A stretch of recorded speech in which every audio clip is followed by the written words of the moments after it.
Hey guys, welcome back to my channel. So today I'm finally going to be doing the Maker Work in Progress tag. This tag was created by the lovely Becca C Smith. Emily Bourne did tag me to do this video, so yeah, it's a bit overdue, but let me just say, if you haven't watched her do this tag, please do it. It was so much fun. I'm going to link both their channels and videos down below for you to check out. So I was tossing up back and forth between finishing my map I started back in July for this video or doing a journal setup. So this ended up being the more practical option out of the two, and I'll go into more detail as to why that is later on. First, I'm going to get into the tag questions while I do the initial bullet journal setup. Don't worry if you miss anything in this initial setup. I'm going to come back afterwards and show you a detailed flip on how I intend to use this bullet journal, specifically for my current work in progress. So without further ado, question 1. What is the title or working title of your work in progress, and what genre is it in? As you know, me and naming have a complicated relationship. My working title still remains as the Western apocalyptic fantasy, as well as the genres. Yeah, it's definitely a huge genre mashup. There is some mystery adventure sprinkled in there. Yeah, so it's a whole thing. Question 2. What are you making for this video, and how does it relate to your work in progress? In my last vlog, you would have heard about how I was taking Rachel Stevens' story toolkit workshop. Rachel discusses setting up your toolkit for your creative project. One of the tools involves setting up a bullet journal, which you can use to document your writing session logs and collections involving important canon information related to your story. Kind of similar to a story Bible. I'm actually using Notion for part of this as well, for the big picture, world building and planning, but this journal is something I plan to utilize as a running record of my progress with this novel. Question 3. Use one word to describe your main character. If your book has multiple POVs, then one word for each of them. Overall, I would probably say my main character Miles can be described as a brood. He isn't the type to necessarily wear his heart on his sleeve, but I think his resting bitch face can be interpreted as him always being worried or contemplating something. Question 4. What is your elevator pitch for your work in progress? Okay, so massive shout out to Emily Bourne, who helped me immensely when it came to coming up with this pitch. I just can't do anything that's short and sweet, but this seemed like the best pitch I could come up with over the weekend, but yeah. In the chaos of a plague-ridden world, Miles tries to find out what happened to his crew, no matter the price, even if it costs him his sanity. That is my pitch. So, question 5. Who was your favourite character? Doesn't have to be your main character, and why? I would have to say my favourite character, at least at the moment, is Bartholomew Claybrook, Bart for short. He has a long criminal history, but in the story he is part of the main crew, one of the allies of Miles. He's the guy with the plan. He was the first character I came up with for this world, and he still remains to be the character I know the best and the easiest to write. I do enjoy writing his personality into the story. Him and another one of my main cast of characters in the crew have some great banter, so it's awesome. Question 6. Where or when does your book take place? My book takes place in an Earth-like setting, America's 19th century Midwest, with magics involved.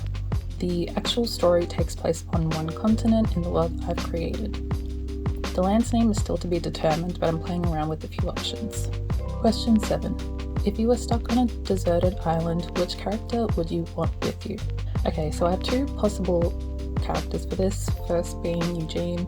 He's also another main character, like the main cast in the crew. I think he would give me the space and privacy I would want, and since he probably has the most manners out of my main cast, I'm sure I could convince him to do all the heavy lifting if we needed to set up a shelter or build a boat or something. My second option was Clive. He's more of a minor character. He's kind of like the supplies guy, so I feel like he would be best equipped for being stuck on a deserted island. Okay, so question 8. What is your favourite location or spot in your work in progress? A place where you wish existed and that you can visit or just hang out yourself? This was a funny question for me to answer because my initial thought was, I don't want to go to any of these places with all the shit that's going down. I would probably die. So let's just say this was an alternate me who was some amazing gunslinger. I would definitely stop by this saloon, which I've yet to name because naming. Yeah, my characters stopped by this place in a town called Emberbrook. It's one of the more light-hearted scenes. There is a lot of just good times, music, drinks, great company. The atmosphere is a lot of fun. I can't wait to actually write the scene. Yeah, I think that would be a place I would love to go.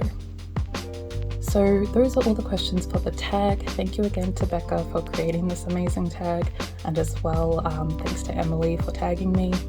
I'll leave the questions in the description box if you would like to do this tag. Definitely let me know in the comments if you do end up doing this. I would love to see your video. Alright, so I'm going to do an in-depth flip through now of this journal and how I intend to use it. Like I said previously, this setup, the system is based off of the Story Toolkit workshop. You can easily just create a journal to keep all your notes and everything related to your story without having, like, I guess, a structure to it. Just having a place to brain dump everything, you could easily do that. But yeah, mine has a bit of a system to it, so I'll do my best to explain, yeah, how I use it. So here at the front, I do have the key that I put onto this transparent sticky note.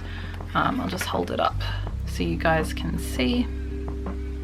This key is based off of Rachel's her key. The only difference that I made was, I think using the dot for a task. I think that was different. I can't remember, but yeah, you can easily make it your own. But the brainstorm key, she uses a cloud, like a brainstorm cloud. I changed mine into a question mark in a circle, but yeah, so that's the key. So kind of like a normal bullet journal system, but then there's some extra ones that you can use specifically for your work in progress. Yeah, hope that makes sense.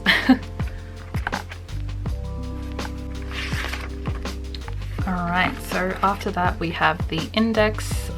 This is pretty self-explanatory.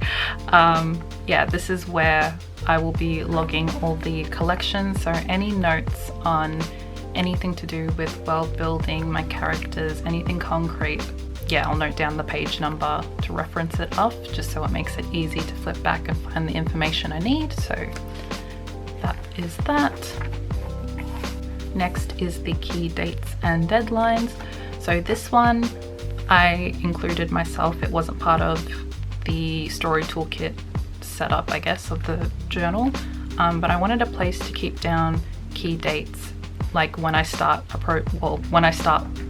draft, or like if I finished an outline, if I'm setting deadlines to have revisions done by a certain point. I wanted to keep it all in one place I can reference. For example, I did go back in and fill in that I started my draft on the 25th and I finished my outline on the 4th. So yeah, just making a note of that, and then I can put in any deadlines as well. So I thought this would be useful. Next is my my mood board. This was a bit hectic, but a lot of fun to make. The squares, I have to say, are really satisfying. We did find the missing one, but yeah, I don't know. This is just a fun spread, I guess, to have a look and get some inspiration. But yeah, enjoyed making this. So this is still my final spread in the journal so far. I haven't used it as of yet. I haven't written anything since my last writing blog, but I plan to change that today. Anyways, yeah, so this was just previous notes I had in a different journal that I wanted to transfer over. So I'm just covering spoilers, but yeah, basically the rest of the writing session logs will just continue over after this page. But yeah, you start a new log by writing the date and then just whatever you need, whether it's tasks or notes, you just continue on and then yeah, end up filling in the whole journal. So I actually have my journal for my Reaper book, my Reaper series, so I wanted to show you guys a bit more of the system itself and how you can use it, since there's not really a lot in this journal, but yeah, thought we could flip through this and I could show you how I used it. So just skip through. parts. So yeah, this is how you would fill in the index, I guess, but these are some collections that I've already made. And then after that, it goes straight into the writing session logs.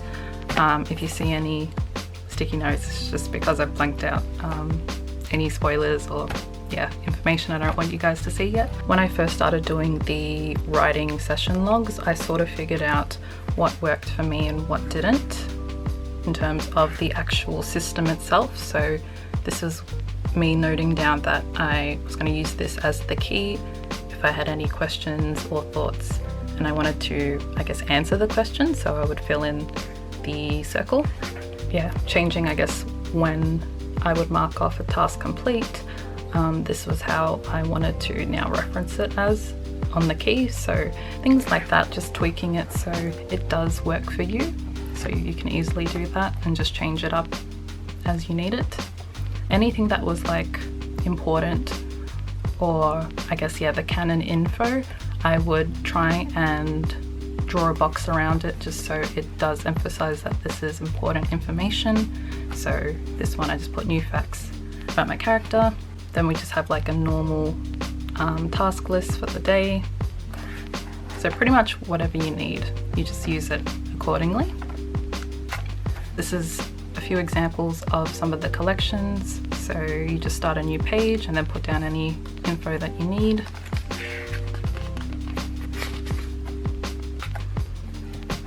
We have more writing session logs, so just put the date and then whatever you're working on for the day, just like a normal bullet journal really. Here is an example of using the triangle for canon info. I don't think I've blocked off the next few things. Yeah, something else I did as well was I made like these character sheets that I was going to fill in. I made them really basic. I didn't want to spend too much time on filling out the character sheets, and you can see I ended up not even using them, which was funny. So yeah, I pasted enough for like my main characters, but yeah, I didn't end up using it. So yeah, there's that. And then next I have notes while I was actually drafting, and then I think that's about it. I don't have anything else. So I will come back to this journal once I start revisions on the story. But yeah, I hope that was a clear enough run through of how you can use a bullet journal for your work in progress. I'm very excited to fill in this journal and use this while I work on this draft. So yeah, hopefully you'll see a little bit more about this in upcoming writing vlogs as well. So that is the end of this video. I hope you did enjoy it. Let me know down in the comments if you plan to do a similar setup for your own journal you can use for your work in progress. I would love to see how you utilize it. That would be awesome. And I'll see you guys in the next video. Bye!